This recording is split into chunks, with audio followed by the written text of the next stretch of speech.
arupam tasya gajamuri purim maturim goshtavati Radha kundam givaram aho radhika madhavasam Prapto yasya pratita kripaya Sri Guru tam natosmi Gurave Gaurachandraya Radhikaya Tadani Krishnaya Krishna Bhaktaya Tad Bhaktaya Namo Namah Ananda-Lila Maya Vigrahaya Hema Bhaddivyacchavi Sundaraya Tasmai Mahaprema Rasapradaya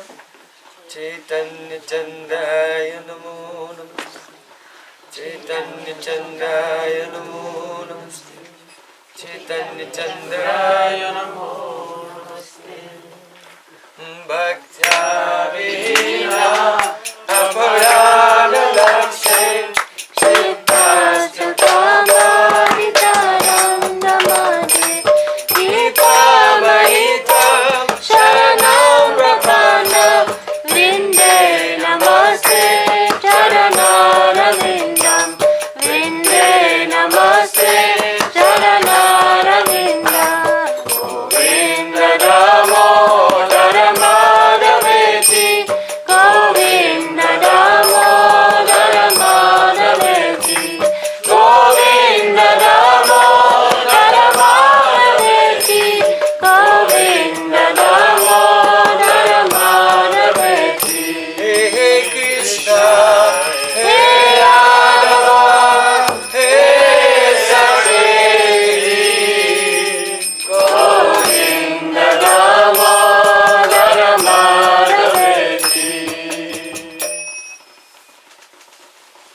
Kajaladagatro Nilan Sonapjanetro Mragamadavaravalo Malati Kundamalo Tarlatarunavesho Nila Pitambaresho Smaranibrtani Kunje Radhika Krishna Chandra Tavaivasmi, Najibami Tayabina Divikyaya Devitam Nama Charantikam.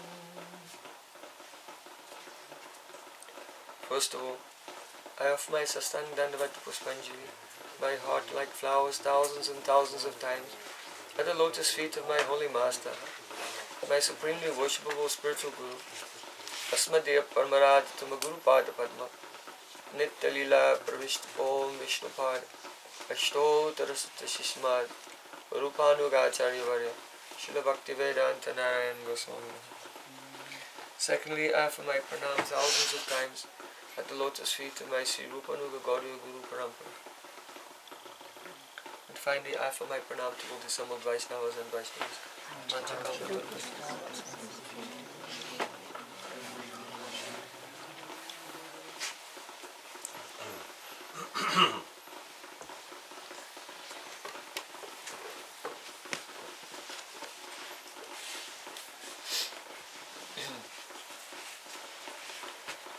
Everyone wants to be happy. However, we experience repeatedly many different types of suffering.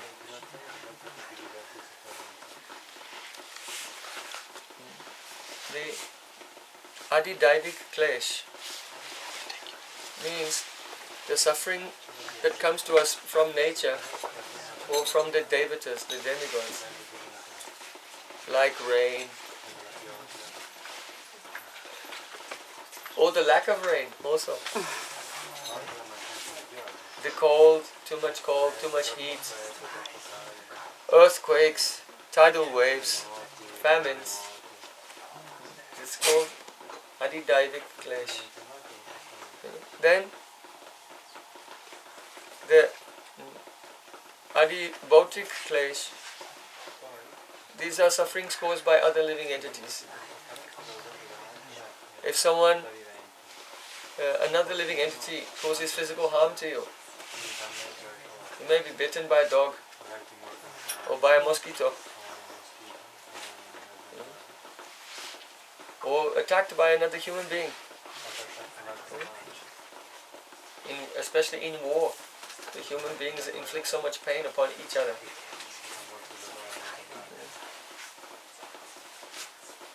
Then there is Adhyatmic Klesh, the sufferings that come from one's own physical body and from one's own mind. Even when there is all comfort, when there is no problem, but the mind makes us suffer. So, suffering comes to us in three ways. So sometimes persons think, why should I practice bhakti? But really, bhakti is the only method by which all suffering, all problems can be completely removed. So on the inspiration of Sri Chaitanya Mahaprabhu, Srila Rupa Goswami explained the two effects of practicing bhakti in the stage of sadhana. Before the ecstatic realization, ecstatic love appears, one simply engages all the senses in hearing, chanting and remembering in the stage of practice for the specific purpose of attaining the transcendental ecstatic loving relationship with Krishna. And that is called sadhana bhakti. So sadhana bhakti has two symptoms. The first one is called kleshagni and the second one is called shubhada. Shubhada means it bestows auspiciousness in your life. And kleshagni means that the kleshas are gani, destroyed. Kleshagni. So, there are three causes of suffering. They're called pap, bij, and avidya. Three causes of suffering. Pap, that is the sinful reactions of our own karma. That is called pap. So this causes suffering to us. How can sinful reactions be removed? In the Padma Purana it is said, Aparadam palam papam kutam bijam palam mukam kramanaiva praliyate Vishnu bhakti ratatmanaha. If a person is Vishnu bhakti ratatmanaha, engaged in the service of Supreme Lord, then kramanaiva praliyate, all of his karmic reactions are gradually removed. Kramanaiva means gradually in a sequence. Sometimes it is said, by engagement in bhakti, all of one's action or karma is immediately destroyed. But here it's saying gradually destroyed. So, how can we reconcile these two statements? This is by the Suchipatra Nyaya, the logic of the needle and the flower petals. If you take 100 flower petals and hold them together, and you push a needle through them, you go, so immediately the needle goes through all of them. But if you analyze very minutely, actually the tip of the needle pierced each petal one by one. So when the scripture said that the karma is immediately destroyed, or whether it says gradually destroyed, it means the same thing. in the scope of one's many lifetimes in this world, it's immediately. But if you analyze very minutely, the karmas are destroyed in stages. So, there are 4 degrees of karma. That is called, first, aprarabdha karma. Aprarabdha karma, those are the reactions of your deeds that you will not taste in this life, but the reactions which are in storage and they will come to be tasted in the next life or any life after that. That is called aprarabdha karma. Then there is prarabdha karma. That is what you are experiencing right now. It is a fructified karma. Then there is bij. Bij means a karma which is about to be fructified. So, if a person has very more clear consciousness, they can, in their meditation, they can see the bijis, the seeds in their chitta, and they can understand what karma is about to come next. Someone may call it a premonition. So, then there is kut. That is an even more subtle form of karma. The kut is means tendency to become a bij. And then the bij is just about to fructify, then it becomes prarabdha. So, what is the karma which is in the stage which is called kut now, will become bij in the next life. And then bij will become prarabdha, like this. So there's a cycle, essentially, from kut to bij, from aparabdha to kut, bij, and then parabdha. These are the gradual stages of manifestation of the reactions of one's own activities in this life. So, by the practice of bhakti, all these degrees of pap, they are gradually or very quickly, depending on which perspective you are taken, destroyed.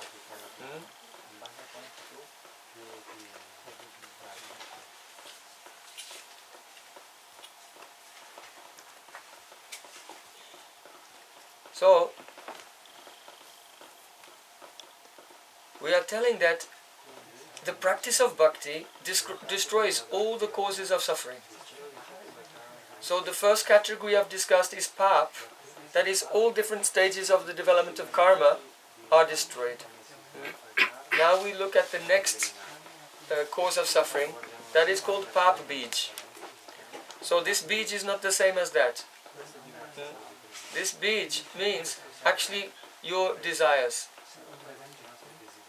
So, the different types of karma can be destroyed by the performance of prayaschita, atonement, austerities and vows. Just as we see in Srimad Bhagavatam, Shukadeva Goswami, he said to Parikshit Maharaj, Tapasa brahmacharyena samena cha damena cha tyagena satyasotyabhyam yamena niyamena va. O Parikshit Maharaj, by doing austerities, tapasa, brahmacharyena, by observing celibacy, samena cha damena cha, by controlling the senses and controlling the mind, tyagena, by practicing renunciation, satya, by always being truthful, sauchabhyam, by being clean in body and mind, and yamena niyamena, by following the 5 yams and 5 niyams of Ashtanga Yoga. That means, the yams means practicing ahimsa, non-violence, and asteya, don't steal, and the brahmacharya is included in the yams, aprahigraha, non-possessiveness. And also there's some overlap between what is mentioned in this verse and the 5 yams and niyams of Astanga Yoga, because tapasya is included there, austerity, truthfulness is included there, the repetition, swadhyaya means the repetition of mantra, or study of the Vedas, Ishvara Pranidhan.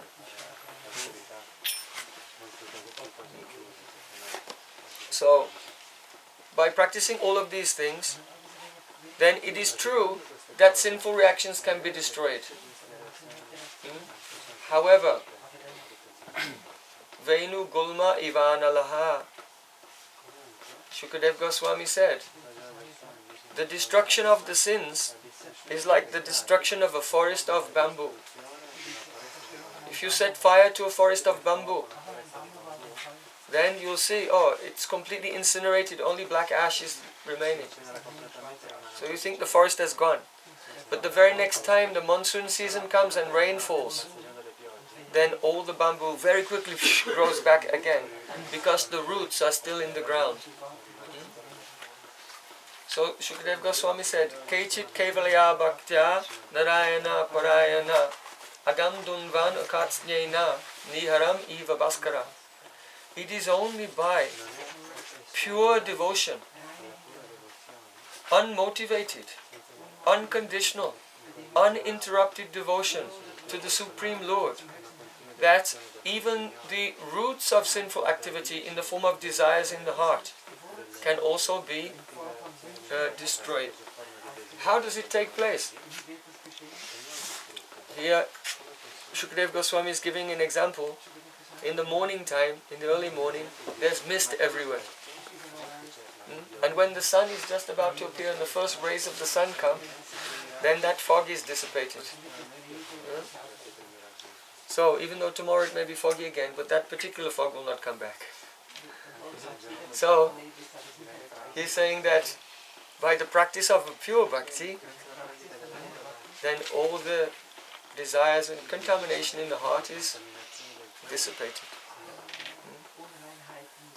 So, when the gopis worshipped Katyayani Devi and Krishna came there, he said to them, desires which are directed towards me become purified.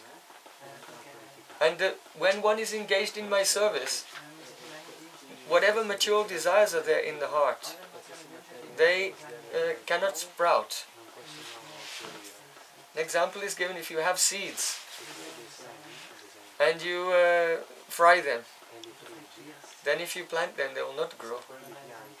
So the seeds of desire which are present in the heart, when we engage in devotional service, they become fried and they will not fructify. So they become they become disarmed. So one will not be affected by the sufferings caused by them. So the second aspect of Kleshagni is called Bija Haratva, that the seeds of desires, not only the pap, the sins are taken, but the next stage is the taking away of the seeds of desires also. But still, something remains. The third cause of suffering is avidya. Avidya. Avidya means ignorance. So Srila Rupa Goswami Pad gives an example how it is that engagement in bhakti removes avidya. The four Kumaras have said, Yat pada palava palasa, Yat pada pankaja palasa vilasa bhaktya, Kamashayan gratitam udgratayanti santaha, Tadvan nariktamatayo yudayo pirudha, Srotaganastaman aranam bhajava sudevam. It's very, very beautiful verse. You can find this Srimad Bhagavatam, but also in Bhajan Rahasya and Bhakti Rasamrita Sindhu. Here, it is said that Santa Santa means the saints. Those are actually saints. What do? Yat pada pankaja palasa vilasa bhaktya. They engage in devotion to the petals of the lotus feet of Vasudeva, Shri Krishna. Here palasa means petals. So the petals of the lotus feet means his toes. His toes, they do vilas. Vilas means playing. Krishna's toes are playing. Sometimes his toes are walking in the house of Nanda Maharaj. Sometimes his toes go out into the forest when he's taking the cows to graze. Sometimes his toes, they go to the kunja of Radhika. And his toes play on the heart of Radhika. So in this way, the toes of Krishna, they have so many vilas, so many pastimes. So the saints, they render service to the vilas of Krishna's toes. Yat pada pankaja palasa vilasa bhaktya. And what does this do? Kamashayan gratitam udgratayanti santaha.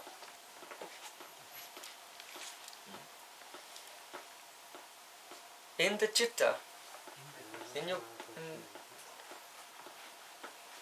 consciousness, conditioned consciousness, there is a knot.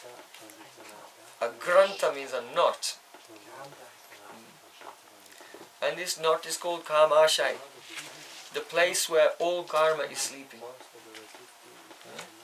The karmas that you will experience in the future, they are sleeping there.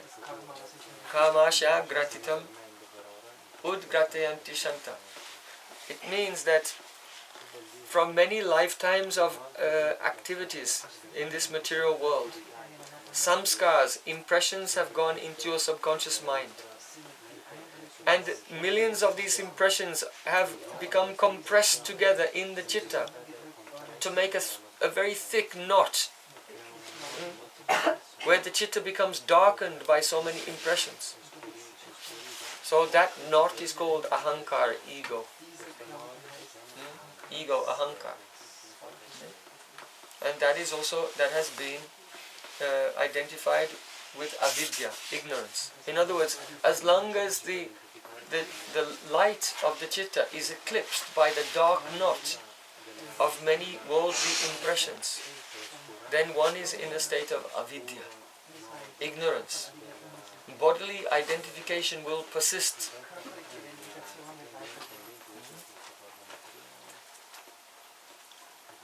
So, it's very interesting. A person, their pap, their sins may be destroyed. Then as they become more advanced, in the stage of nishta, the sins are destroyed. In the stage of ruchi, then the definition of ruchi, ruchihi papa bij nashad madur anubhavaha. When the papa bij, the seeds of worldly desires are destroyed, then the chitta becomes pure enough to accommodate the conception of Krishna's sweetness. Yet still, some avidya is remaining. You see? So the devotee in the stage of ruchi, now some realization of Krishna's sweetness is there, but he has not fully overcome the bodily identification. You see? That's why the awakening of his heart's service desires comes by buddhi purvika. He still feels some bodily conception and becomes worried, oh, the sense objects are attacking me, I have to chant Hare Krishna, Hare Krishna. And he goes in absorption, and there he gets access to his heart's desires, the spiritual desires. And then afterwards, then that closes again, like this. So, but that access to the spiritual desires of the soul, it only comes papa bij nashad, when the seeds of desires have been destroyed. Understand? So, there is a stage when the karma is gone, there's a stage when the seeds are gone, but still some avidya is left. So to finally untie that knot of avidya, that knot of ego forever, that means that the Atma has no experience whatsoever of any connection with material existence. That will come in the stage of Prem. You see? So all these stages have been told in the beginning of Srimad Bhagavatam. Susrusro sradadanasya vasudeva katharuchi sanvayat seva vipa punyatirtha nishevanat. When we go to a holy place, then we get the chance to meet pure devotees. And by serving them, there is a great result. That is, the desire to hear Harikatha is awakened. Then, Srinvatam Swakata Krishna, Punya Shravana Kirtana, Hridyantas Tohya Bhadrani, Vidunoti Suritsatam. When one listens to Harikatha, then Krishna, who is the dear friend of the devotee, Krishna himself starts to clean all inauspicious things from the heart. All types of nama aparad, seva aparad, he cleans away. And then what happens? Nashta praeshu abhadreshu nityam bhagavata seva bhagavati uttamash loki bhaktir bhavati naishtiki. When the heart is not fully clean, but 75% clean. Then, by hearing Srimad Bhagavatam and serving pure devotees, then irrevocable loving service is established in the heart, firmly. That is the stage of nishta, steadiness.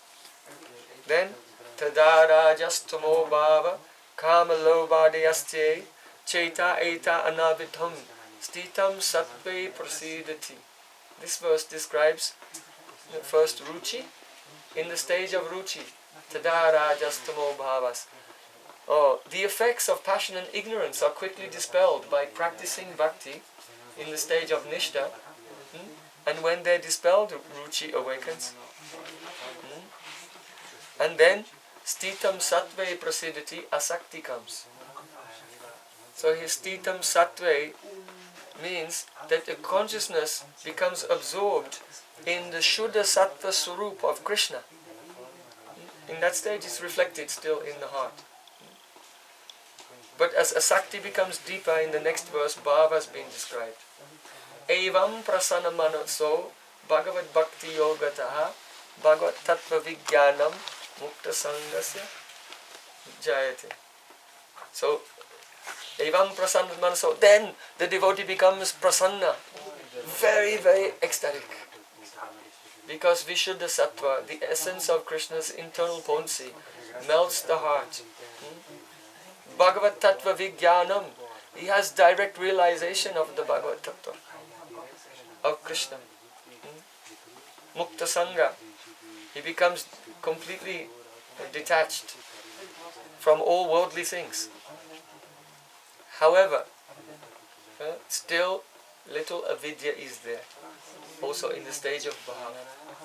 So the next verse said, Vidyate hridaya grantis chidyanti sarva sankshaya chyanti cha asya karmani drishta eva atmanishvare. After that, then the granta, the knot in the heart is pierced. All misgivings are finished. All the aspects of karma, in its up to its most subtle form, even avidya, is completely finished. So, these are the stages. Therefore it is said in this verse, Kamashan gratatam udgratayanti santa. Only the saints whose consciousness is absorbed in service to the beautiful pastimes of the lotus toes of Sri Krishna, only they are able to untie the knot of ahankar, ego, ignorance, from the heart. The implication is that those who are not remembering the beautiful pastimes of Krishna, they are not santa, they are not saints, they are asanta. They are not saints. So then, those who are not saints, they are criticized in the second half of the verse. Tadvanna rikta matayo yatayo piruddha. Yatayaha means the yatis. Those who are impersonalist sannyasis, they try to remove the knot from the heart. How? Rikta matai. Rikta mati means by emptying their mind. Empty mind. So the devotee doesn't try to empty his mind. He tries to fill his mind completely with the vibration of Krishna Nam. Then Nam will gradually, by this Pota Dharma, manifest everything. So, but the impersonalists, they try to empty the mind. Or alternatively, they try to remember something. They meditate on the sun, on a light, on a candle, on a crystal, on a moon. You know, Patanjali describes this. He said the best thing is just surrender to God. But if you don't want to do that, you can meditate on the sun, or the moon, or fire, something like that, on a jewel. So here, empty mind does not only mean a mind which is empty, but a mind which is devoid of Krishna. That is called empty. Because Krishna is the Sadvastu. He is the true substance. All else is, whatever we perceive which is separate from Krishna is Maya. So, those who try to empty their mind, they are attempting Tanvan narikta matayo yatayo pi ruddha srota gana. Ruddha means to stop. Srota, the current. Gana means of all the senses. So the impersonalists, they're attempting to stop the current, the flow of their senses coming out into the world. So this is also a criticism, because srota means flowing like a river. Is it possible to stop the flow of a river? You can try. Jump in the river and try to stop it. It will go around you, over you, under you. It will flow you away also, like this. So, ruddha, srota, gana, they are trying to stop a flow which cannot be stopped. Therefore, it is said, Tanaranam bhajavasudevam. Don't try this foolish process of impersonalism and sense control. It will end in defeat, and it is not sufficient to untie the knot of ego in the heart. Rather, bhajavasudevam. Engage in bhakti to Krishna, and by this, gradually one will become absorbed, and that is the only means by which that knot, that connection of the soul who is completely transcendental, but feels himself to be connected to the material world, that very knot can be pierced and broken, and the soul becomes the Mukta Mahapurush, a great liberated personality. Therefore, the first symptom of bhakti is called Klesha Agya. Takes away all suffering in stages, the 3 stages of pap, sinful reactions, pap beach, then material desires are killed, causing the awakening of sweetness, and finally being absorbed in that sweetness, then the last knot of connection with the material world is also broken, and then one enters into the eternal pastimes of Shri Krishna. So Krishna said to Uddhav, I think that those who engage in bhakti yoga are the most intelligent persons of all. They are the most intelligent. Why? Because in this world, if a person wants to make a business, so he gets something which is very inexpensive, but he sells it at a great profit, then everyone thinks, oh, he's a genius. Like someone has some land, on that land there's spring water coming for nothing. So someone's putting in bottles and selling it for $5 a bottle. So, oh, this is a good business. He has no expense. And he's making so much money. Huh? So in the material world, everyone thinks this person is very intelligent. Huh? So Krishna said, no, the devotees are the most intelligent persons. Even Chaitanya Mahaprabhu, he asked Ramananda Rai, who is the greatest capitalist? Ramananda Rai said, the devotee of Radha Krishna is the greatest capitalist. Why? They have a brilliant business plan. Huh? They take this material body, which is temporary, and therefore in one sense worth nothing. Because just like a flower, in 2 days wilts and is finished. So in a few moments this body will be finished. So they take their body, material body and senses, which has no eternal value whatsoever, and by utilizing that in Krishna's service, then they attain the Supreme Personality of Godhead, the most valuable thing. The Supreme Lord becomes their property. Tamma kinchana gochara. Kunti Devi said, oh my Lord, you are the property of those who consider, I have nothing but you.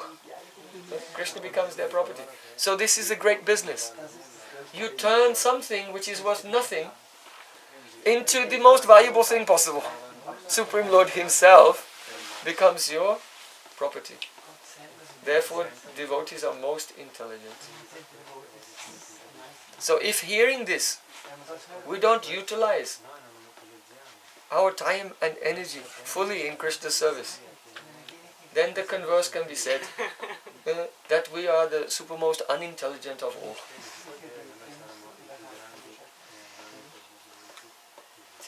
So in this way, Srila Rupa Goswami has glorified the process of bhakti. Hearing this, all devotees become enthused to follow the path of devotion.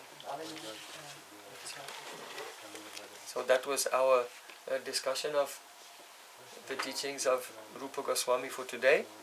Now we'll come to our Shastra Vivad. Who is ready to explain why the jiva has no swarup? Who is ready?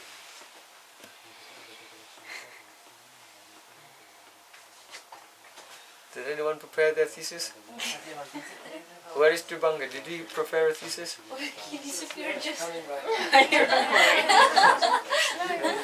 Oh, Tribanga Prabhu, we are waiting for you. Did you prepare a thesis about the jiva?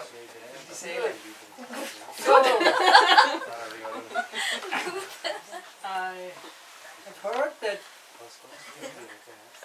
the jiva is Tatashta Shakti, and it neither belongs actually to the material world nor to the spiritual world.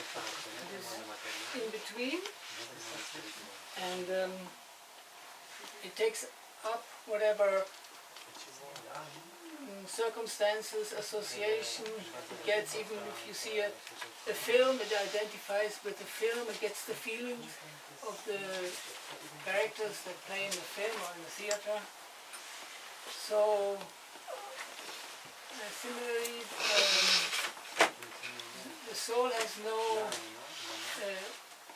intrinsic qualities, and to be able to take part in the Madhurya Lila, in the spiritual world, Goloka Vrindavan, it needs an extension, a Kayuvyuha extension of Radharani.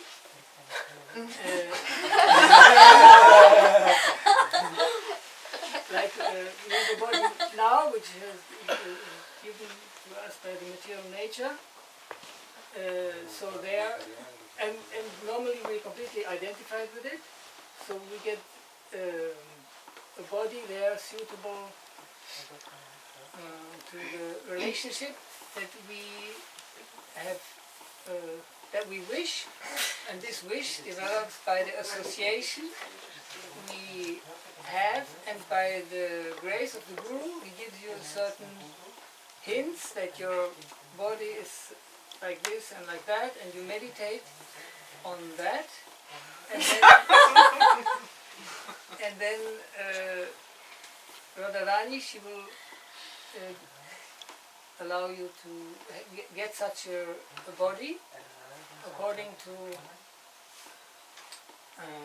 this desire and this meditation that you have, and according to your that you will have the perfect kind of relationship, which in other ages was not possible. Therefore, Chaitanya Mahaprabhu is so merciful because he gave something that ordinarily we would have not gotten, because Manjari Swarup or any relationship with Radha and Krishna in Madhurya Lila would not be possible for jivas, for Nityabadas, jivas that are formed in the material world. And to support this thesis, I want to quote from the Glories of Sri Yoga Maya by Srimad Bhaktivedanta Madhusudana Maharaj, who does not support this idea. No, he's not. But he says something that could support, it could be used to support this idea. It's in relation to the worship that you mentioned of the gopis who worship Katyayani. So he says, however, due to being in the category of jiva souls, the young unmarried gopis were unable to attain the direct association of Sri Krishna during the Rasa Lila. So also others who cannot support this thesis support the idea that because we are jivas, we cannot normally take part even in the perfected state. Even these gopis, they were worshipping Katyayani in Vrindavan, in the association of Krishna. They could not have this association because they were jivas. So this was the thesis. Is that a translation of some verse, or is there a Sanskrit verse that comes before that? No? No, it's not. This is okay. Completely. Well,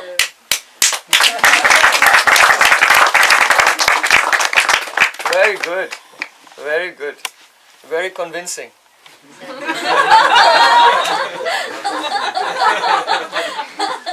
Huh?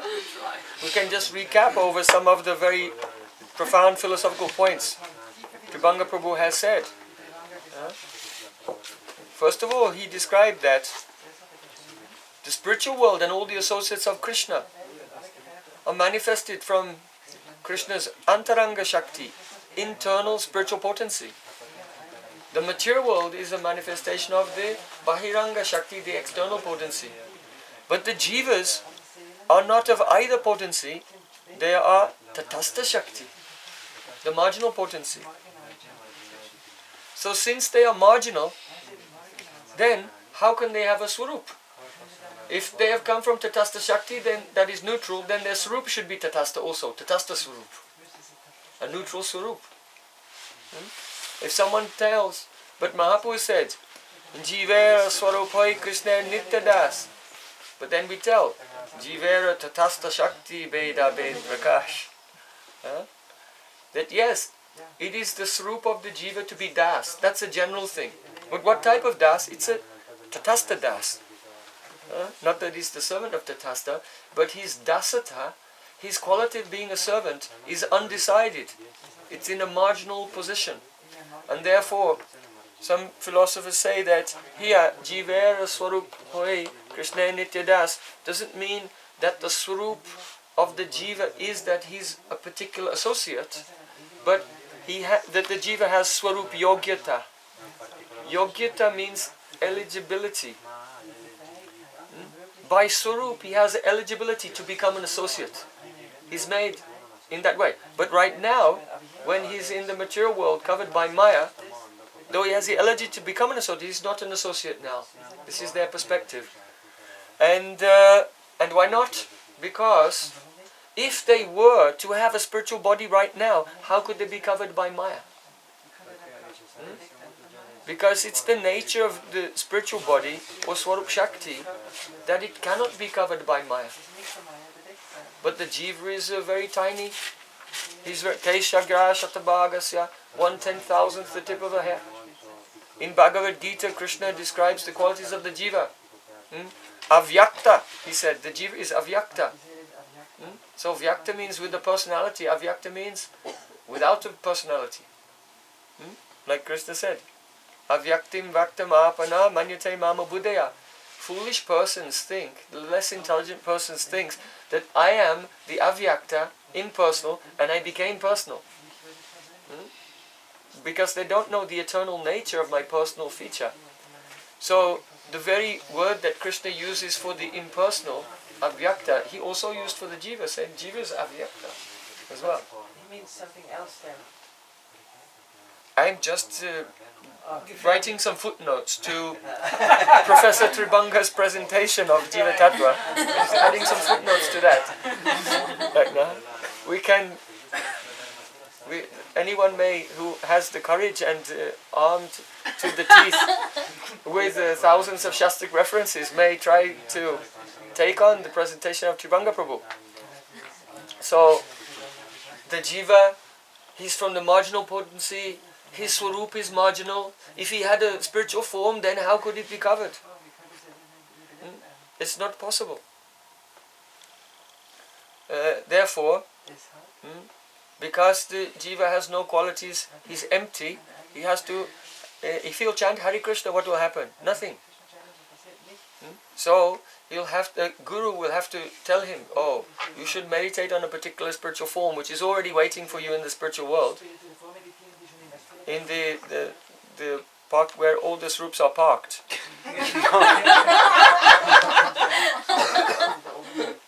The ones which are not going here and there, they're all parked. So the guru will give you the keys to one parked swarup. And if you'll chant Hare Krishna and meditate on that, then your soul will enter into that form. So this is the idea. Some persons have this idea. The scholars of Gaudiya history have noted that there is a diversity of opinion within the Gaudiya community, and they have called these two theories the inherent Swarup theory and the assigned Swarup theory. So either the theory that your Swarup is inherent, or the theory that it's assigned to you by someone else. So I'm very grateful to Professor Tribanga Prabhu for presenting his thesis today. Would anyone else like to present a thesis to support his thesis, or an opposing thesis? Yes, Rudrani. I don't have a thesis, but I would like to read something from the Jaiva Dharma. Yes. Where Bhaktivinoda Thakur says, Can you speak loud? yes. I don't have a thesis, but I'm going to read something from the Jaiva Dharma. And Bhaktivinoda Thakur says, you should know that one of those bhavas is permanent, and that is the sthai bhava. And you should accept the other achintya bhavas as the ingredients of rasa. I think one of the questions was, is the sthai bhava something that is intrinsic in the living entity, the soul, or not? And according to what has been said here, it is. Another question that was raised is whether the sthai bhava can change. Like a person may have a certain sthai bhava, but then it can be modified to another sthai bhava. And we have been reading this chapter. It doesn't seem to indicate that that is the case. It seems to that it is permanent and non-changeable. But at the same time, the system operates under the principle of avidya veda veda tattva. Therefore, anything can be possible, but I don't have anything to substantiate this assumption. Okay, so thank you. one thing I just like to comment, that Achincha Bheda Bheda Tattva is often invoked to prove that all Siddhantas are correct. Okay, so actually that's not the meaning of Achincha Bheda. Achincha Bheda Bheda Tattva is limited to the relationship between Shakti and Shaktiman. It means that Shakti, potency, and the possessor of the potency are inseparable from each other and inconceivably one with and different from each other. Yet at the same time they have their distinct features. For example, the Shaktiman, he has his own independent Icha, desire, whereas Shakti does not have independent Icha. Shakti exists to fulfill the desires of Shaktiman. So, now in regard to a sthayi bhav never changing, it is mentioned in Bhakti Rasamrita Sindhu, if a person attains a particular rati, a sthayi bhav, if they make offense, it will go down to a lower rasa. Yeah. If a sadhak is practicing and say he's in Vatsalya rasa or Madhurya rasa, and they make some offense, it can be go down to das. It's mentioned it can go down to dasa or shanta. It doesn't mention sakya. Sakya is a very high rasa, because sometimes person may think that someone is in sakya rasa because he made an offense.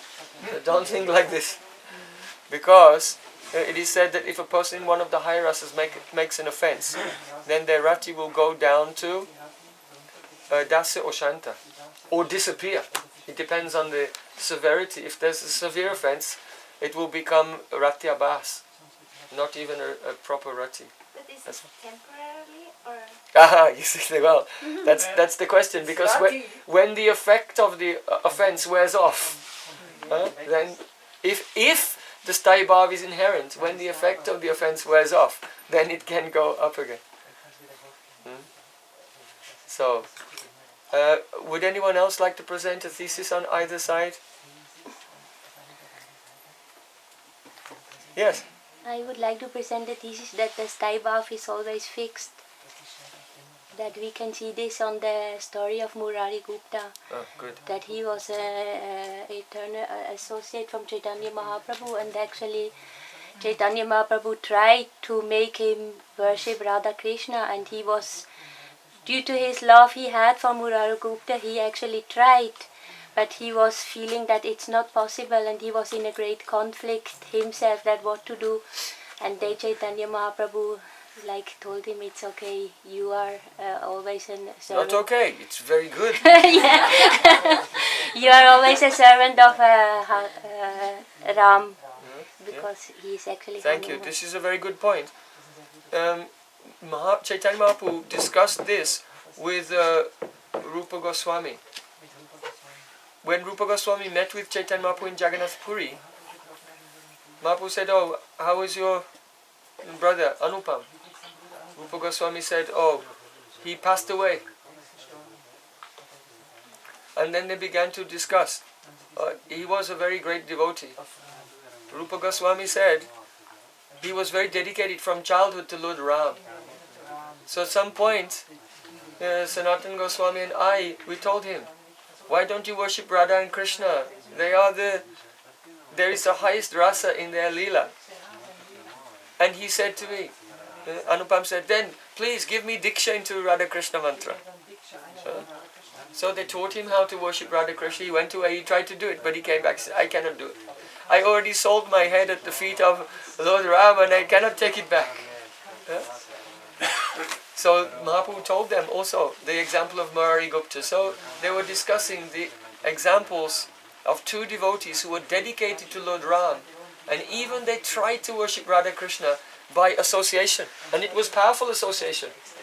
Whose association is more powerful than Mahaprabhu or Rupa Goswami and Sanatana Goswami? But still they could not change. And therefore Mahaprabhu said, Ye bhakta danna nahi chari prabhu charan, ye prabhu danya nahi chari nija jan. That devotee who never gives up his Lord, and that Lord who never gives up his devotee, both are fortunate. So he was glorifying, having nishta, dedication, loyalty to one's Ishtadev, worshipable deity. So this argument is put forward to show that the Sthayi Bhav is fixed. Who would like to refute that argument? But these devotees are eternally liberated, and we not. We are eternally conditioned. So there is a difference there. That suggestion may be given there, but it also may be said that when the eternal associates come to this world, they do a pastime of being a sadhak, and therefore their life example is also there to teach us as well. So that is a good argument, but it has little weakness. There's a stronger way.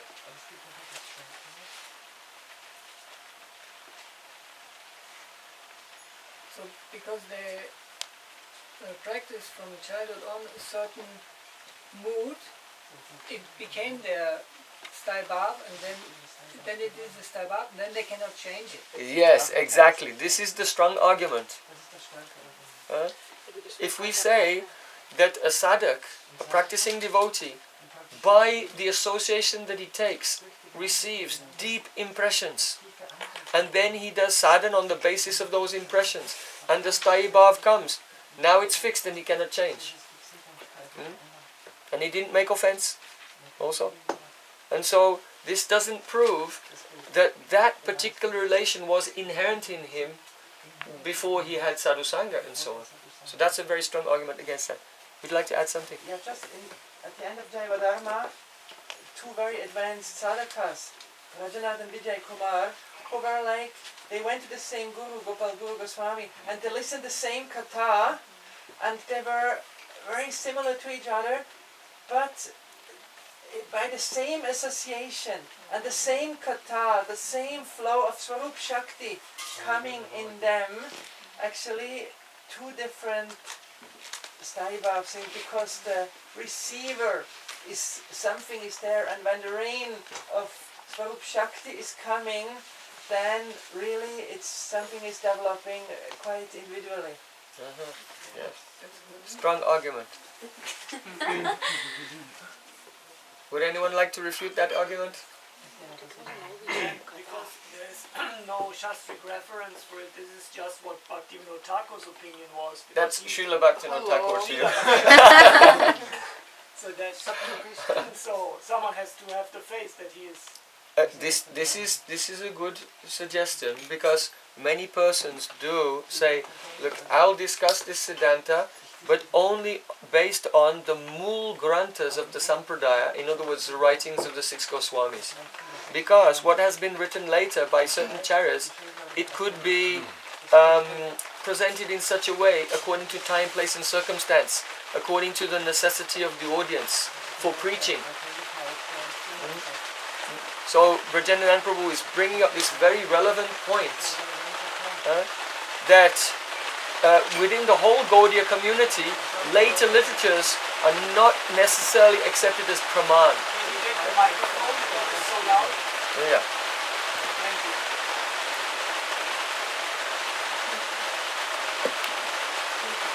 Hare Krishna. There's another strong argument against this, and that is, we know that Viju Kumar and Brajanath, it could not have been their first life on the devotional path, because they became advanced very quickly. In fact, they had the darshan of Chaitanya Mahaprabhu on the day of their Diksha. When they received Diksha mantra, afterwards they, with all the devotees, sat to take prasadam, and as they were honoring prasadam, they had the darshan of Sachimata feeding Nimai Pandit, and Nityananda Prabhu and Malini in the house of Srivas Thakur. So they must have been very advanced, and they also relished bhakti rasa in that life, which means they must have had rati from a previous life that was covered and became uncovered again. So it might be said that though both devotees had the association of the same guru, their different moods manifest Because in a previous life, Brajanath associated with devotees in Sakya Bhav and Vijay Kumar associated with devotees in Madhurya Bhav. So it's fair. Even, let's say, for example, I am personally of the opinion that the svarupa of the jiva is a foregone conclusion, we can say. It is an inherent quality. But still, we have to give a great honor to arguments which are strong, into opposing arguments. That is called the Sangshay. Purva Paksha. Purva Paksha. If you want to present your conclusion Siddhanta, you should present in a formula which is called Vishay, the subject. That's called the living entity's identity is inherent. This is the subject. But then Sangshay, there is a doubt. How can it be inherent when he has come from the Tatastha Shakti? He was never in the spiritual world. He has never seen Krishna. That is a Sangshay. And then you have Purva Paksha. Purva Paksha means when you construct an entire thesis against the Vishay. So the Vishay is the thesis and the Purva Paksha is the antithesis. So then after that, one has to give Siddhanta, the conclusion. But the conclusion is not fully acceptable until the fifth stage, that is called Sangati. So Sangati means the reconciliation of all opposing statements, because the antithesis, the Purva Paksha itself, was constructed on the basis of Shastric statements also, which cannot be false. They should also be true. So all the statements on all sides, there has to be a way in which all of them remain true, while keeping the Siddhanta must be intact, and all the statements should also be true as well, or reconciled. So that is also on different levels, such as Pada Sangati. That means the conclusion must be consistent with the verse that you have quoted, Pada Sangati. Or Adhyay Sangati, it must be consistent with the chapter that the verse appears in. Or Shastra Sangati, it should be consistent with the entire canon of the Shastric literature as well. So we have to reconcile on all these levels, and then we can say, oh, this is called Siddhanta, a perfect conclusion. So this process of approaching and understanding Vedic knowledge has been presented by Baladeva Dibhushan Prabhu in his Govinda Bhasya. So Krishna Chandra Prabhu gave a formidable argument of the example of Vijay Kumar and Brajanath. And we've heard the examples of Murari Gupta and Anupam also, but that has also been refuted by, first of all, the question of, well, these are Nitya Siddha anyway, they're not like Sadhana Siddha. In regard to Anupam and Murari Gupta, and in regard to Vijay Kumar and Brajanath, it was not their first life, so they have developed particular sanskars from previous lives, different association, and therefore it still remains unproven that this Rupa of the Jiva is inherent. So we are back at square one. I have a question. Yes, yes. The question is it because of the association that we get the samskaras that determine what kind of Sai Baba one has, or is it that it's already fixed and present, and because of that, the association automatically comes in that line? That's my question. That is the question we began the class with. Yeah, that's it, yeah. So who will next present a thesis? Yes, Prabhu. There's also the story of Gop Kumar in Brhad Bhagavatamrta, and he was traveling through so many also spiritual planets and meeting so many Vishnu Tattva personalities, but everywhere he was somehow dissatisfied until he met where he was right, where his spiritual body was perfectly situated. Yes, so this is a wonderful example that if someone said that the rasa that we are in is decided by the association we have. So Gop Kumar in Brhad Bhagavatamrta, he travels through different levels of the material world. He travels through different levels of the spiritual world, and each level For example, in the Mahalok, he has the association of Bhrigu Rishi. In Tapalok, he has the association of the four Kumaras.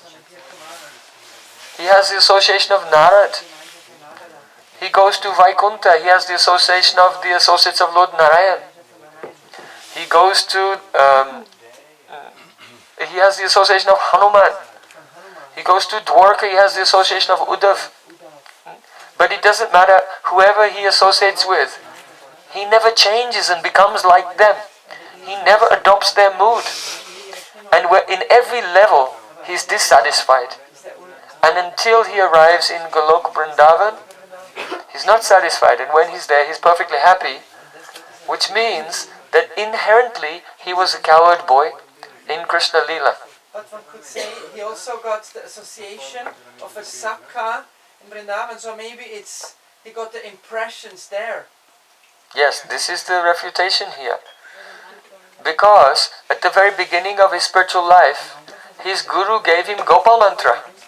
And then his guru fainted. Then he went to the Jamuna to bring some water. When he came back, he couldn't find his guru. Where did my guru go?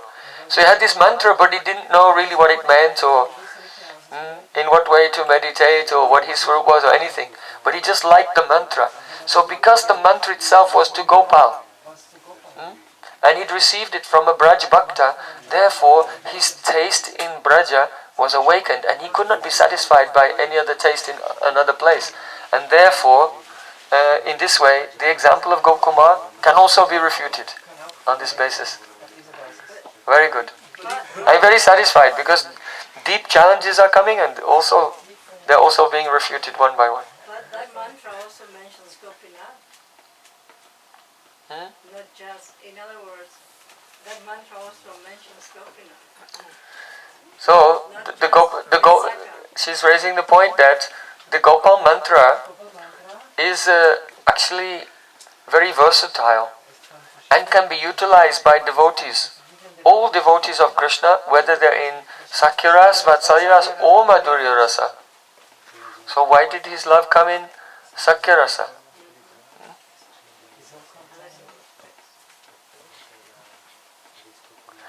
So his guru's name was Jayanta. And Krishna said, I personally appeared as your guru Jayanta and gave this mantra. So it could be said that the power of Sakyaras was bestowed upon him. It's a very critical point. Anyone else would like to make a suggestion? At the moment, it's a draw. Yes, Prajananda Prabhu. In that verse, Nitya Siddha Krishna Prem Prayoyan. Yeah. So in that verse it says Nitya Siddha. So if that is eternally perfect, so we cannot apply the material time scope on the subject of the svarupa. So that means the association cannot change it because it's eternal. That is for me. This is a very good point. But the refutation to that, which is put forward, is the verse Nitya Siddha Krishna Prema Sadhya Kabunai Shravanadi Shuddha Chiti Karya Uday is the Bengali translation of Rupa Goswami's Sanskrit verse Kriti Sadhya Bhavat Sadhya Bhavasa Sadanabhida Nitya Siddhasya Bhavasya Prakatyam Riddhi Sadyata, which means that when we engage our senses in the activities of devotional service, the potential of that is that the possibility comes for Nitya Siddha Bhav, the mood of the eternal associates, to manifest in our heart. So here, Nitya Siddha Bhavasya means actually Nitya Siddha Bhaktasya Bhavasya, that it's eternally perfect in their hearts, and when you do sadhana, you can receive it. Shuddha Sattva Visheshatma Prema Suryangsu Samyabhak. The sun of Prem is there, and one ray comes down here to you and melts your heart. So it can also, it is said, the Shravanadi Shuddha Chitta Karya Uday. When the chitta becomes purified by hearing and chanting, then Karya Uday, then it arises. It doesn't say it awakens. If something is sleeping, then it can awaken. But something which arises, It's like the sun rises, sun wasn't sleeping, it just made an appearance in your vision. So the bhav that you get by doing sadhana is already existing and eternally perfect. And just a ray of that sun illuminates you. Like that. So that's another way of approaching that verse. So, yes? Narayan Maharaj, he said that the svarupa will be revealed in the heart according to your taste. If you're going on chanting, if you're going on worshipping, and then that will be revealed directly to your heart. Yes. According to your taste. Now this is the question, where did the taste come from? You see? Because in Bhakti Sandarbha there it is said that when a devotee meets a sadhu, then by hearing from that sadhu, he will develop attraction to practicing bhakti in the same mood of the person he associates with. Bhanga Prabhu was mentioning this at the beginning, how we're affected by our environment so much. Even if you see a mundane film, then that has influence in your mind. So similarly, it is said in Bhakti Rasamrita Sindhu, Yasya satsankati pungsa manifatsya satat gunai, that the heart is like a crystal which takes on the qualities of its environment. So if you associate, you see, there's a type of rati called the swacha rati, clear rati, and that devotee, when he associates with someone in this mood, he feels like that. When he associates with someone in this mood, he feels like that. Whoever he's with, he gets that feeling, and he's not fixed in anything. So the problem is still not being fully solved. Yes? Maybe is it possible that both are possible? I mean, that some souls are fixed and some decided to be free or something else. Like, as God is so wide, maybe he wanted both. I don't know. Anything is possible. This is why we have to be Shastra Chakshu. See, what does the Shastra say about the nature of this? That's a good suggestion. Yes? Karun. I just had a little thought. Yes? And everything in the creation is for the pleasure of the Lord. Everything is there.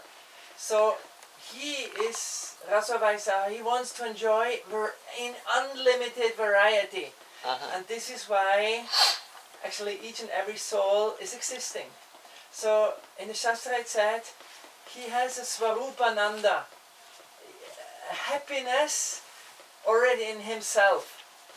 But when this Ananda Shakti goes in the heart of a bhakta and is from there reflected back to him, then it gives him much more choice, because it has a certain vaitchitri, a certain flavor, unique flavor, because it's reflected on the uniqueness of the soul. This means on the fixed staibhav. And this gives him pleasure. And if everything would just according to sangha of someone, then the mood of that guru would reflect on me, and it would actually be the same for Krishna, and it wouldn't give him the same joy. Then it would be just a copy of this. So really, to give pleasure to him, we want to offer him unlimited vaitchitris of his Shakti reflected back. This is called Svarupa Shakti Ananda, which is much higher. And because these vaitchitris make him so much pleasure, in each and every soul must be a uniqueness that no other soul can give to him. Yes, this is a good argument. But it should be supported something from Shastra, because it's a yukti, it's a logic. But the logic also has to follow Shastra. So we can, from Shastra it is said in Bhakti Rasamrita Sindhu, Vaisistyam patra vaisistyad. The speciality of the mood of the rati depends on the speciality of the patra, the receptacle in which it appears. So actually rati is one, Rati is only one, but when it appears in different hearts, then it becomes Madhurati, Vatsalyarati, Pritarati, Prayarati, Dasarati, like this. So, but in the commentaries on this verse, it also says that the Patras, the recipients of Rati, the Sthayi Bhav, they are different because they have different sanskars. So now the question is, are the sanskars of the jiva imprinted into his chitta from the outer world of his association, or are they inherent? Always when you trace it back, there's always another cause, another cause, another cause. And still the question remains, are the sanskars inherent in the jiva, or are they imprinted upon him by his association? Now in Jaiva Dharma, Srila Bhaktivinoda Thakur does discuss this subject of Garda Sanskara, deep impressions. And he says that the living entity in his chitta, he has many impressions of the world. And because of that, he cannot understand Achintya Tattva, the inconceivable transcendental truths. But when he associates with pure devotees, from those pure devotees, new impressions come of devotional activities, which dispel his material samskars, impressions.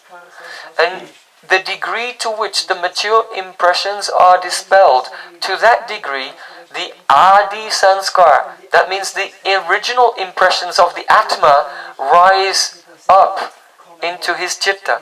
So it is Srila Bhaktivinoda Thakur's realization and experience that when the chitta becomes clean, the personality that begins to appear there, that is the Adi Sanskar, the original impressions of the Atma himself. It was not placed upon him by the Sadhu Sangha, but the Sadhu Sangha cleared a space for that to appear. That's Srila Bhaktivinoda Thakur's explanation of the Garda Sanskar, which is mentioned by Rupa Goswami. But then again, as Brajendra Nandan Prabhu pointed out, only those who are in the line of Srila Bhaktivinoda Thakur would accept that as the authoritative conclusion, as his realization. And Srila Bhaktivinoda Thakur is very clear on this point in Jaiva Dharma, that the Swarup really is inherent.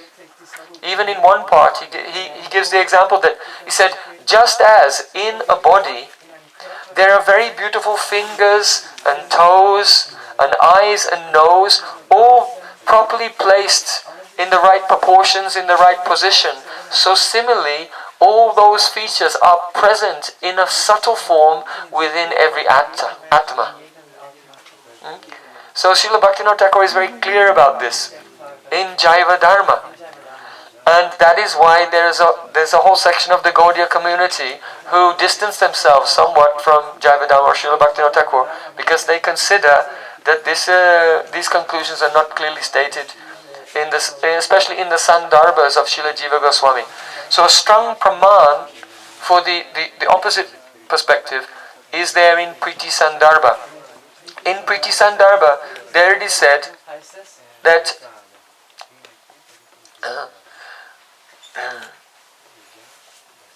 Vaikuntasya Bhagavato Jyotir Angsha Bhuta Anantar Murtaya Tasya Vartante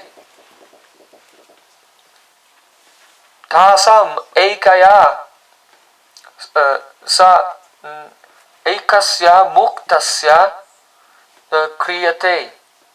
It means that in Vaikunta there are unlimited spiritual forms which are all Jyoti Angsha Bhuta. They are forms which have emanated from the effulgence of the form of the Supreme Lord. And when a devotee becomes liberated, then the Lord makes that soul one with one of those unlimited forms. It is there in Priti Sandarbha, in the description of Salokya Mukti. Each one of the types of Mukti is described, and Salokya Mukti is mentioned there. So, then, what can we say? Another thing is that because the Tatastha Shakti is Tatastha, then how can any form be there or any taste? Now, those who put forward this idea, their understanding of the Jiva and Tatastha Shakti, or the way that Krishna's Shaktis interact with each other, is incomplete. Why? There are a number of reasons. Chaitanya Mahaprabhu at different places in Chaitanya Charitamrita describes Shakti Tattva. In one place he said, Krishna has three energies: Bahiranga, Antaranga and Tatastha. External, internal and marginal. In another place, Mahaprabhu said, the energy of the Lord is three: Icha Shakti, Jnana Shakti and Kriya Shakti. And elsewhere it said, Samvit, Sandini Samvit, Ladini Sandini Samvit, Tvayeka Savasangshaye. That the Supreme Lord's energy is three: Ladini, Samvit and Sandini. So in Chaitanya Shikshamrita, Srila Bhaktivinoda Thakur reconciles these three descriptions of the Lord Shakti. He said, actually, and this is also supported by Bhagavad Sandarbha, Ekam eva paramam tattvam swabhaviki achincha shaktiya. The Supreme Lord has one Shakti, actually. How many energies does God have? 3? Unlimited? No. Lord has one energy. But that energy, according to the function it is performing, it takes different nomenclature. So, his one Shakti, called Parashakti, has 3 Vibhavs, 3 Prabhavs, and 3 Anubhavs. What does it mean? Vibhav means distinct manifestations of opulence. Vibhav, like Vibhuti. So, the internal energy, Chit Shakti, the Tatastha Shakti, the Jiva Shakti, and the Maya Shakti, the external energy, these are the 3 Vibhavs of his one Parashakti. One energy has 3 Vibhavs. Now, his Shakti has 3 Prabhavs. The word Prabhav means influence. So that is Icha, his desire, Gyan, his knowledge, and Kriya, his activity. Now the interesting thing is that the 3 Prabhavs act upon the 3 Vibhavs. Because that's what Prabhavs do. Prabhav is an influence. You see? And this is also because someone say, well, whereas Srila Bhaktivinoda Thakur is saying all this, where is it written? So you should know that Srila Bhaktivinoda Thakur spent many years in Puri, deeply going through the Sandarbhas of Jiva Goswami, with some Vaishnava scholars there also. He's described this in his own autobiography, Swavikit Jivani. So, for example, in Bhagavad Sandarbha, it's described that Krishna's Kriya Shakti manifests all Krishna's activities in the spiritual world. But the same Kriya Shakti acts upon the material world and upon the jivas to manifest their. Icha is independently Krishna's. That Icha Shakti, when it acts on the Chit Shakti, it manifests all the varieties of the spiritual world for his desire. It manifests Golok Vrindavan, it manifests Ayodhya, Dwarka, Mathura, Vaikuntha. According to his desire, different levels of the spiritual world are manifest. When the Icha Shakti, the Gyan Shakti acts upon the Chit Shakti, it produces different perceptions of Aishwarya and Madhurya. When the Icha Shakti, the Gyan Shakti and the Kriya Shakti act on the Jiva Shakti, then it makes many varieties of jivas, including eternally liberated jivas of all types and in all moods, and also the jivas who are here in this world. So those jivas are also of different types. This is Srila Bhaktivinoda Thakur is saying this. So if you accept Srila Bhaktivinoda Thakur, you will accept it. So we've discussed about 3 Vibhavs, three Prabhavs, and now the three Anubhavs. These three Anubhavs, they are Sandini, Samvit and Ladini. They only act on the Chit Shakti. Anubhav means realization. In other words, Samvit and Ladini, in their various varieties, give all types of different ecstatic realizations in regard to the Goloka, Vrindavan, Dwarka, Mathura, Ayodhya, Vaikuntha and so on. Different ecstasies. So, now, you see that Rati is the essence of Samvit and Ladini. But Samvit and Ladini does not decide, though that is Rati, Samvit and Ladini doesn't decide the type of Rati that it will be when that Samvit and Ladini goes into the Jiva. You see? So the varieties in the Jiva come from the Prabhav of Krishna's Icha, Gyan and Kriya Shakti on the Jiva Tattva, on the Jiva Shakti, by which all the associates there come, and the Jivas who are manifest and come to this world are also acted upon by those Shaktis.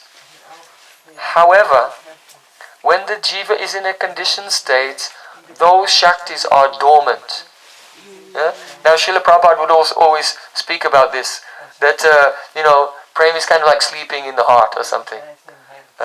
So people say, no, this is not possible. Because it's Tatastha Shakti, there's no Prem there and so on. But the taste, the inclination, the type, the varieties among the Jivas are caused by the action of Gyan Shakti and Kriya Shakti on the Jiva Shakti. But as long as they are conditioned, then those two aspects of Krishna's energy are not active in the Jiva. Therefore, Srila Bhaktivinoda Thakur has also implied this. Jiv Jago, Gora Chandavam. Oh, Jivas, wake up, wake up. Now one may say, is this philosophy actually written in the Mool Granthas of our Sampradaya? Perhaps even in Srimad Bhagavatam thousands of years ago, or at least in the original literatures of the six Goswamis. So now I want to present the conclusion. And really, actually Krishna Chandra Prabhu had given the logical explanation of why the identity of the Jiva, it can't be something that he just decides, or something that someone else decides for him, in the sense that all existence exists for Krishna's pleasure, and therefore the Sarva Karana Karanam, the cause of all causes. If you're trying to find out what's the cause of this, the cause of this, the cause of this, when you get to the end of it, it always leads to the same place. Krishna. Krishna. So is there some praman for this? So if you come to the first verse of the prayers spoken by the Vedas personified, there the Vedas personified say, Aga Jagad Okasam Akila Shakta Babodaka Te.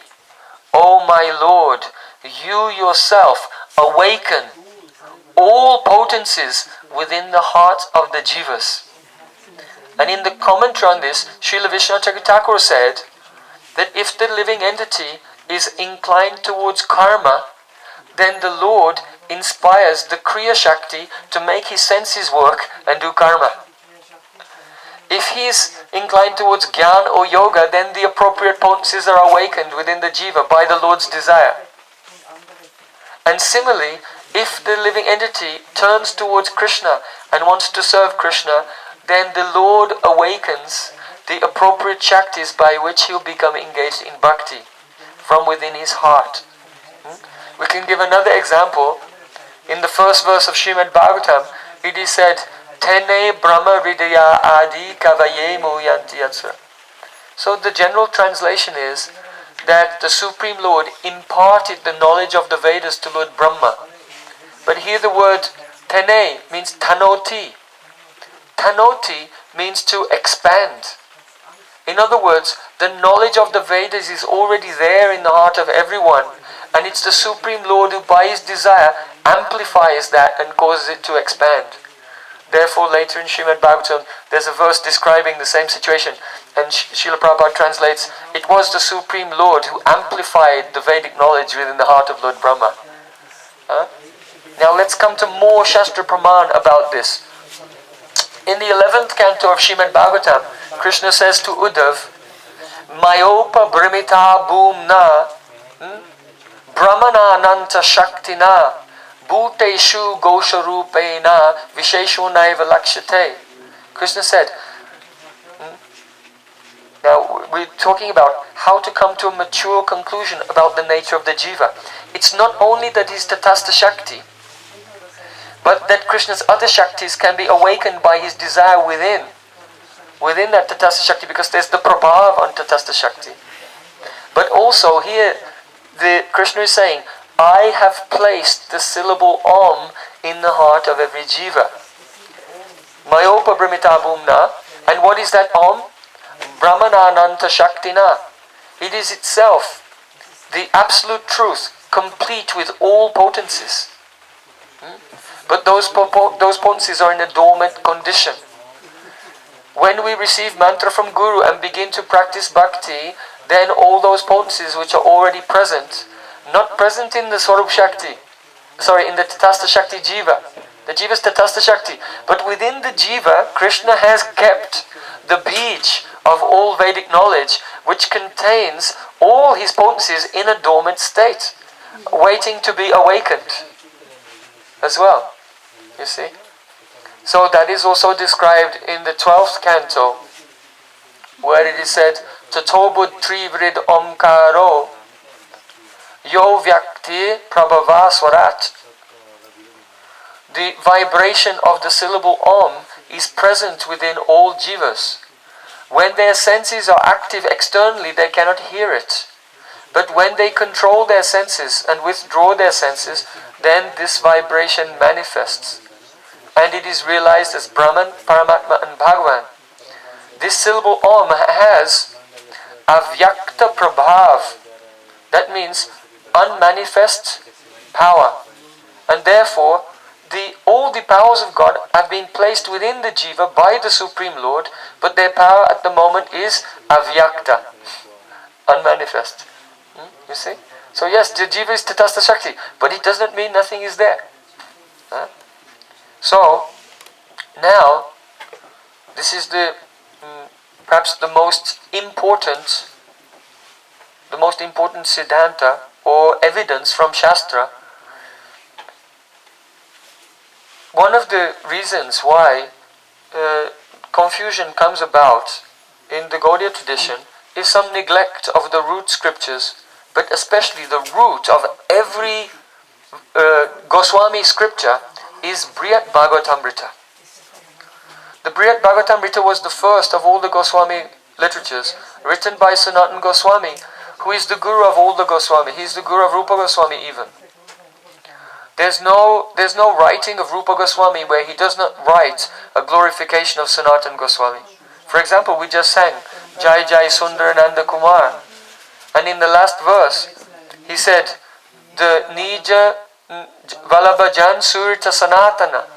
If you sing Radhe Jaya Jaya Madhava Dayate in the last line, Sanaka Sanatana Vanita, there's nothing that Rupa Goswami writes where he doesn't put the name of Sanatana Goswami in expression to his indebtedness.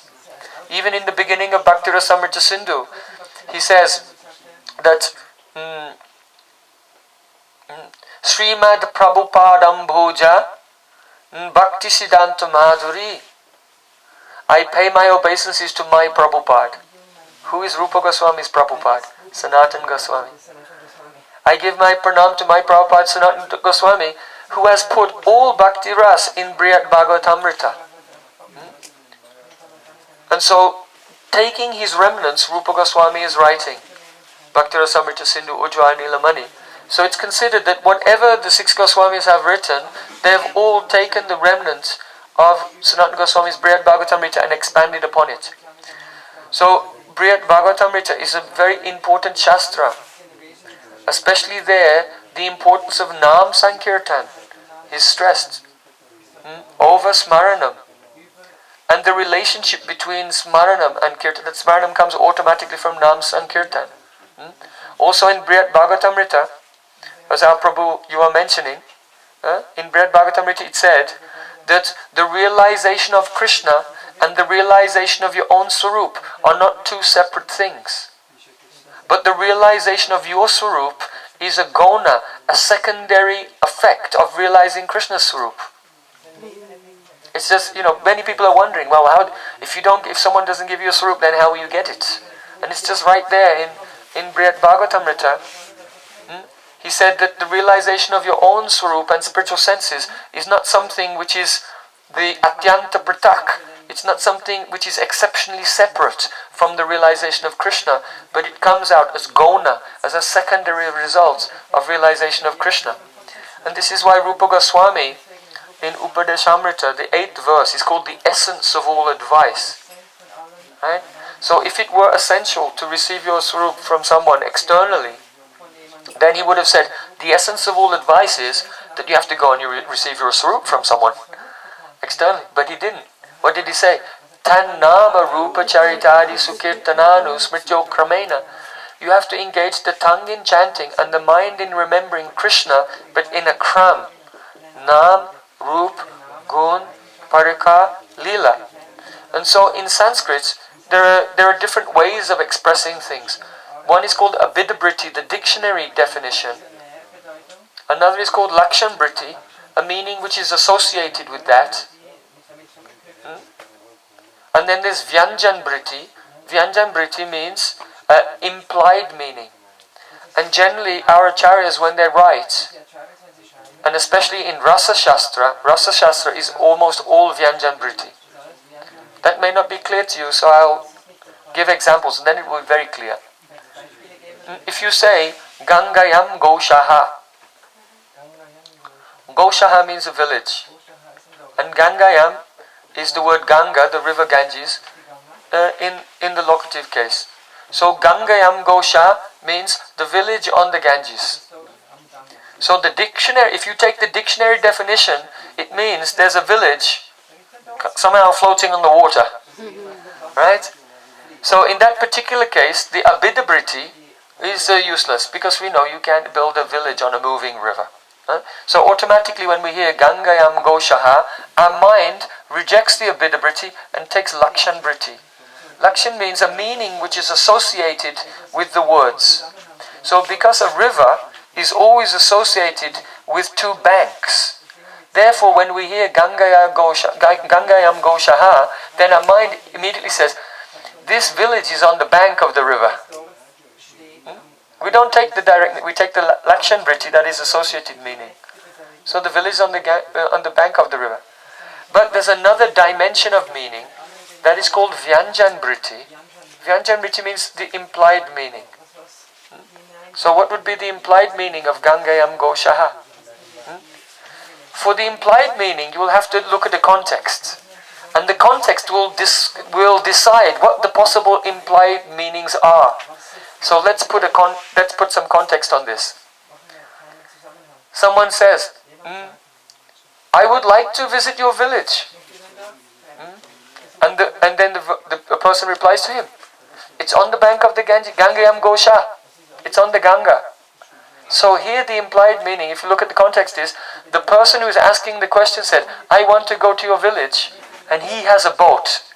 So his friend replies, it's on the Ganges. So the Vyanjan-briti is, well, there's no need to come by bus. Why don't you just come in your boat?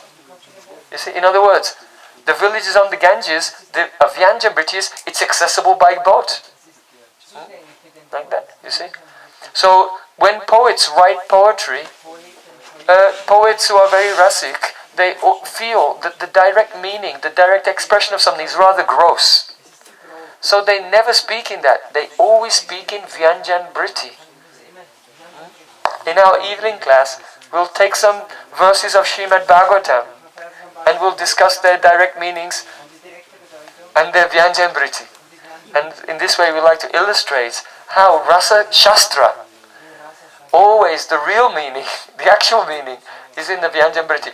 So when Srila Rupa Goswami says, Tan Nama Rupa Charitadi Sukirtananu, one should engage the tongue and mind in chanting and remembering Krishna's Nam, Rup, Gun and Lila. Tistan Brajai Tadanuragi Jananugami, and you should follow the residents of Vrindavan. The Vyanjanbriti is that when you realize Krishna's form and qualities, then as a secondary effect you realize your own form and qualities. And then you'll be able to Tistan Brajai Tadanuragi Jananugami, follow in the footsteps of the eternal associates. That is the essence of all advice. So I'm giving some pramans supporting the point that you've made. Now, let's come to Brhad Bhagavatamrta for the final conclusion on this. There's a very beautiful discussion between Gopkumar and the Uddhav when Gopkumar reaches Dwarka.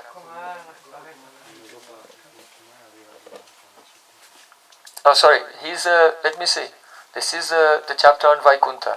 So this is the second canto of Brhad Bhagavatamrita, chapter 4, and we're discussing verse 190. 2, 4, 190. Brhad Bhagavatamrita. So there, Gopkumar is posing the question. He said that the Lord is impartial.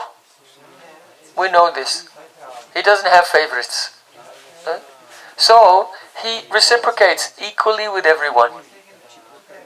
Jayatamam prapadyante tangstataiva bhajamyaham. So the question comes, in all the different varieties of relationships in the spiritual world, are they all equally happy? So there, in the commentary, Srila Sanatana Goswami Pad gives the example.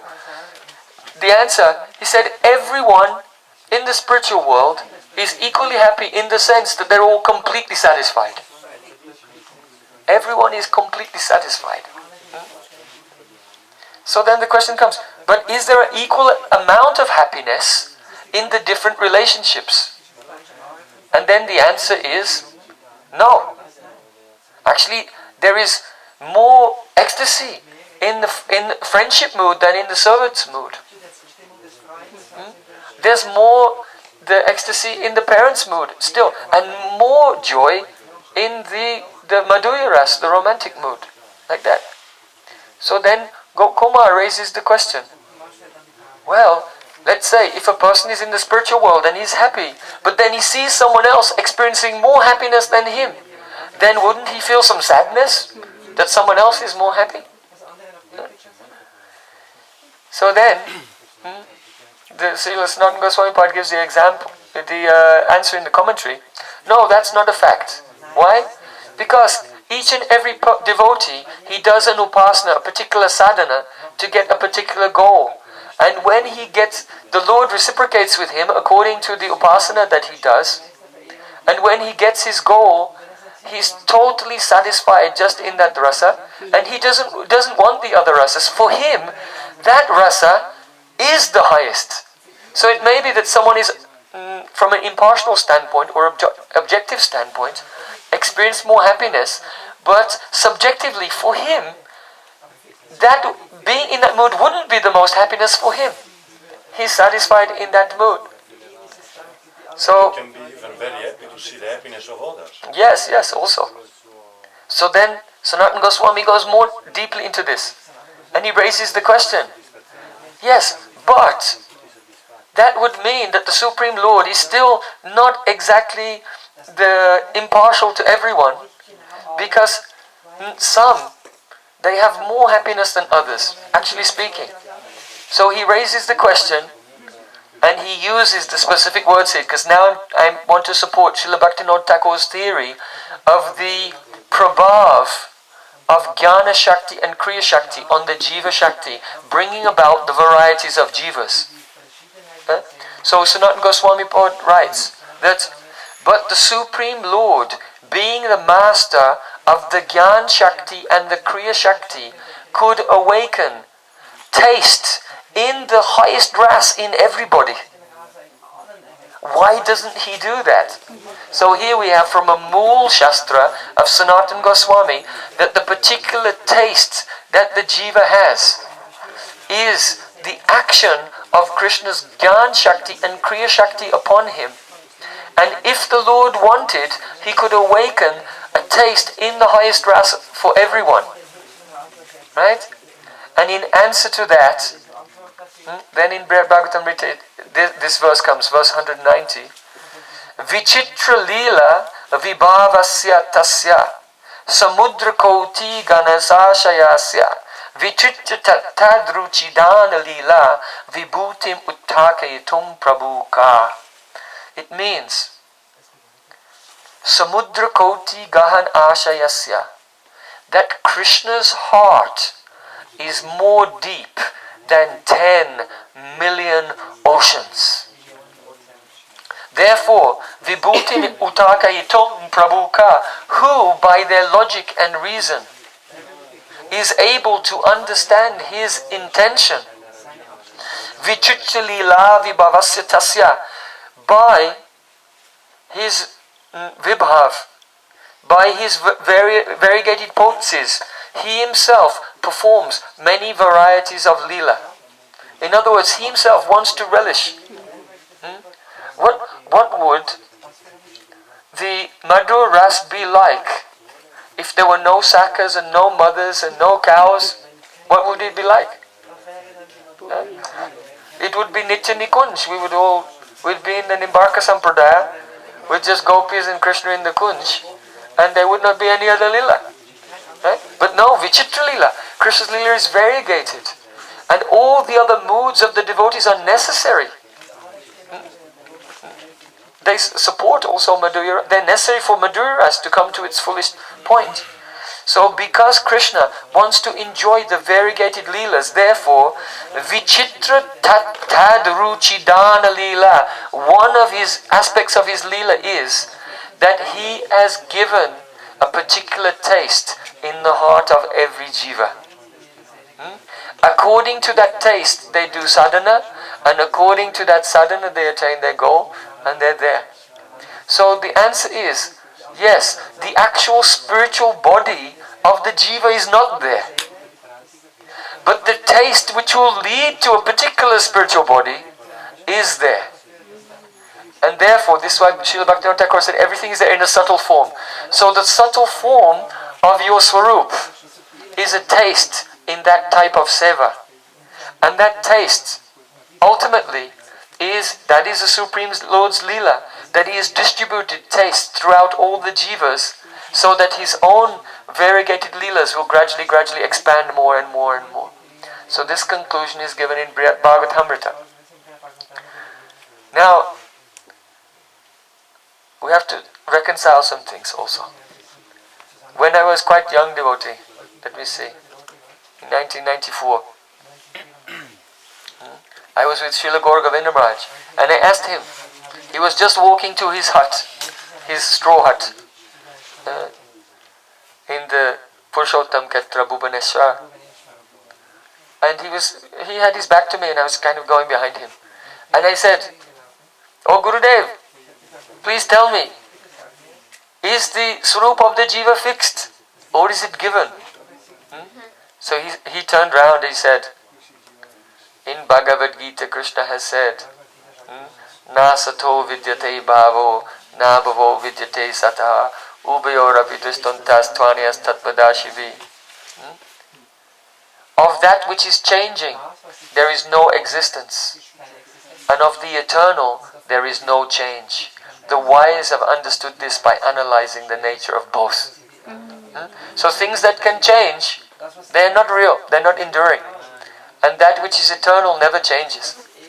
Now just consider, even if you say, if a person, and there's evidence for this, in Bhakti Sandarbha it said, whom you associate with, then you take on the bhajan, you become inclined to practice devotional service in that very mood. So that is written somewhere. And it's true. But does it mean that your identity is not fixed? Is that incompatible with the idea that your identity is not fixed? My Gurudev gave an example that if a magnet is moving, it will pass over paper, it will pass over glass, over wood, but when it comes to iron, the iron will jump. So in the same way, many sadhus are moving in this world, and when we meet a sadhu whose mood corresponds to our internal taste, then we gravitate towards that sadhu and take shelter there. You see? So just because one's taste is awakened by the association that we take, doesn't mean that that association was the cause of the taste, but the cause of it manifesting. And also in addition to that, who arranged which sangha you would get? You know, when Parikshit Maharaj was cursed to die in 7 days, he sat down, waiting to die, and from nowhere, Shukadev Goswami came walking there. Who arranged the sadhu sangha? Krishna did it. Guru Krishna Prasadi Pai Bhakti Lata Beach.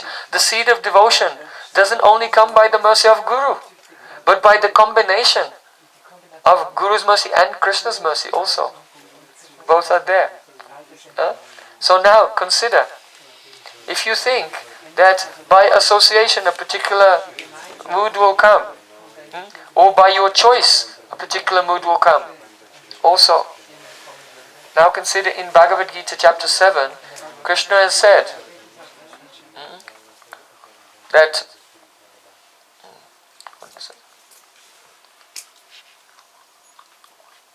Vatamani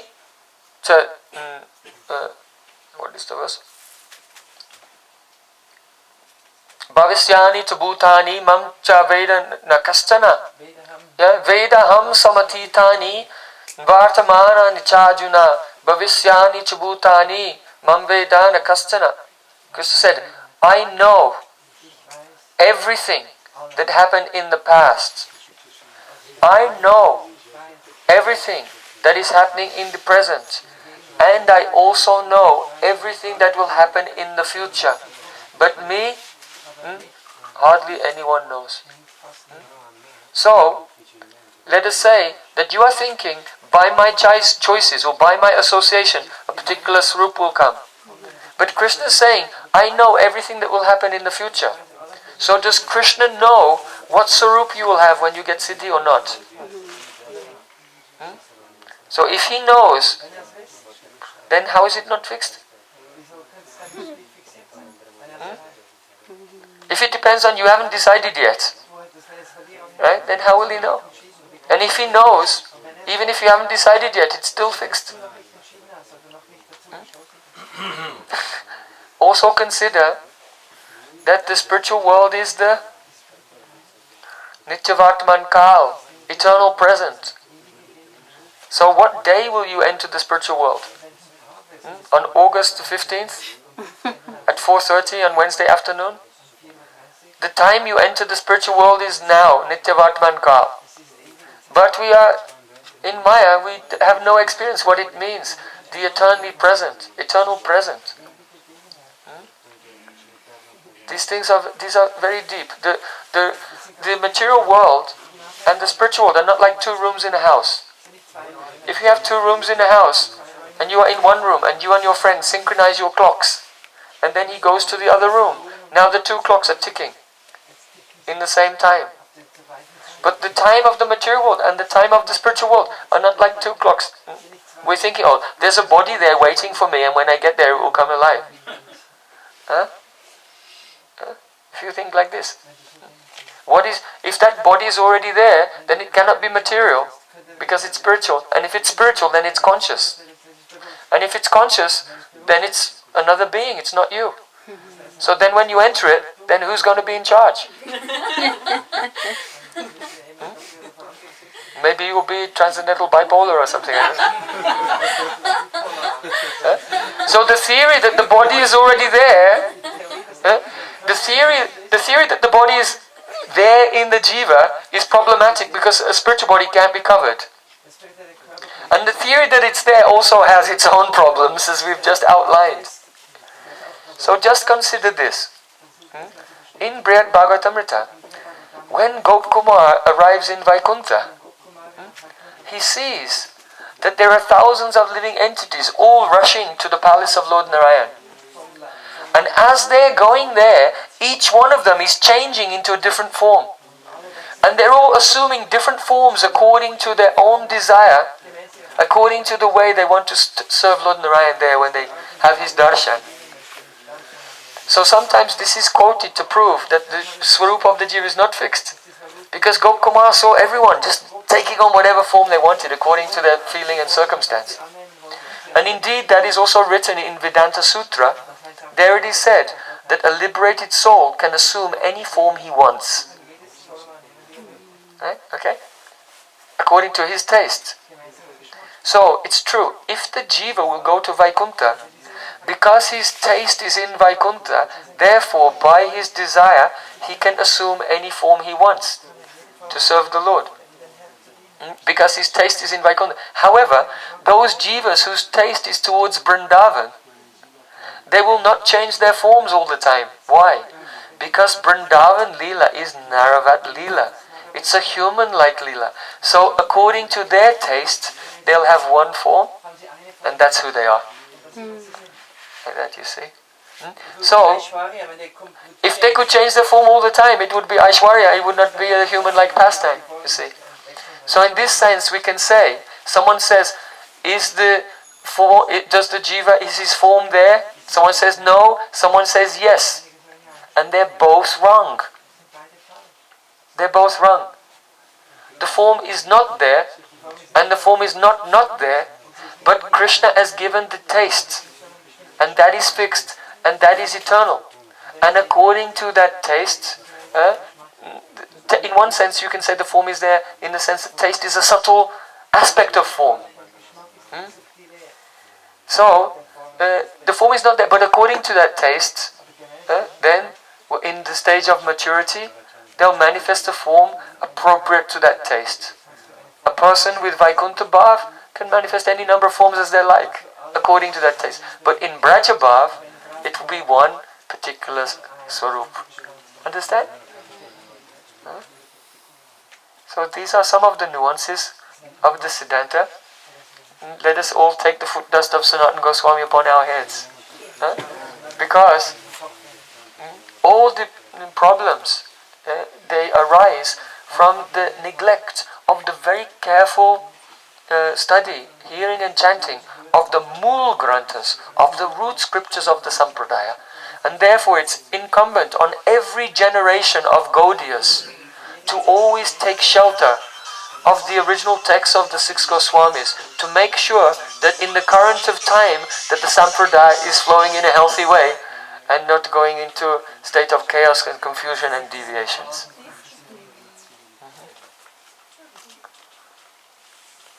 Gaur Premanande